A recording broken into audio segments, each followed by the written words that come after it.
Ikalawang araw na ng public viewing sa labi ni Pope Francis. Libo-libo ang matiyagang pumila sa St. Peter's Basilica sa Vatican. Mapa-Katoliko man o hindi, para magbigay ng maikling dasal at magpaalam sa Santo Papa. Bukod sa burol, pinaghahandaan na rin ang libing ng Santo Papa sa Sabado. Magbabalita mula sa Vatican si Jovi Francisco. Patapos na ang unang araw ng public viewing sa mga labi ni Pope Francis, pero nanatiling madami pa rin tao sa St. Peter's Square at napakahaba pa rin ang pila ng mga nais masunyapan ang Santo Papa. Ayon sa Italian Police, umabot sa 25,000 ang bilang ng mga bumisita dito sa unang araw ng visitation. Malungkot. Kasi ama natin siya. Malaking dagok kawalan, pero tatanggapin natin ang kaloob ng Diyos.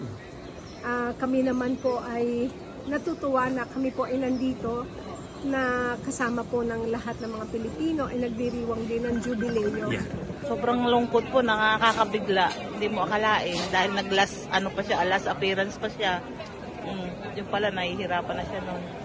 Nagtuloy sa loob ng Basilica ang haba ng pila. Masasabing okay naman ang halos 2 oras na pagpila dahil nabibigyan talaga ng pagkakataon ng lahat na masilayan ng malapitan si Pope Francis. Hanggang sa Biyernes ang public viewing mula alas 7 ng umaga hanggang alas 12 ng gabi. Pero ayon sa Vatican Press Office, posible raw na i-extend ang oras ng public viewing dala na rin ng pagdagsa ng mga nais makiramay.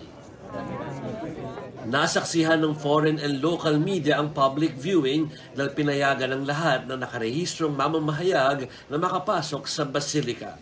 Ayon sa Vatican Press Office, may 1,000 members of the press ang nagpa-accredit para sa funeral ni Pope Francis.